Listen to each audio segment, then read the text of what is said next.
So the 5 ways that you'll know that we're in recession, and we're not there yet, but the 5 things that are going to be impacted is going to be income, and I'm trying to say it the same way it's on the slide for you all, but income, retail sales, employment, manufacturing, and then overall GDP of the world. Right now, we are not in recession yet. A lot of people feel like we're in recession because we're in inflation. And my goal, guys, today is I want you all to leave feeling informed.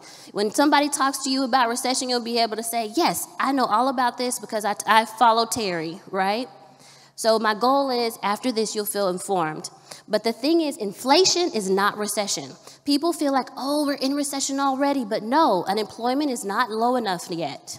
Manufacturing sales for some is going down, but it's not down for everybody. So in terms of earnings, Costco had great sales, but then you have Target reporting that they're not going to be able to have as great sales. Their stock plunged $100 in the last month. And I guess I should preface this. If people don't know, we've actually been experiencing a really rough market the last 5 months. So the reason I'm coming to you and talking to you is because I want you to be prepared, especially if you're not paying attention.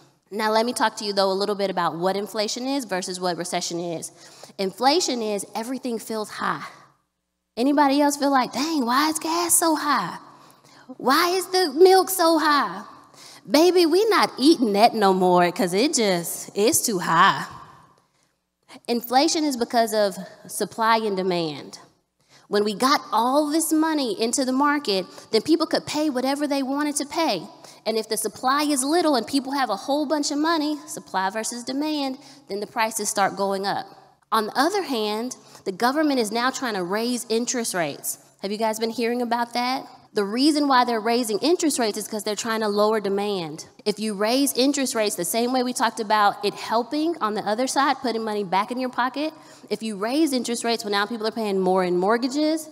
Have you noticed that? The housing market is going into correction right now because mortgages are starting to go up because the interest rates are rising mortgage prices, and the cost of the houses are also high. So now a house that last year was only going to have an $800 mortgage payment now has a $1,200 mortgage payment.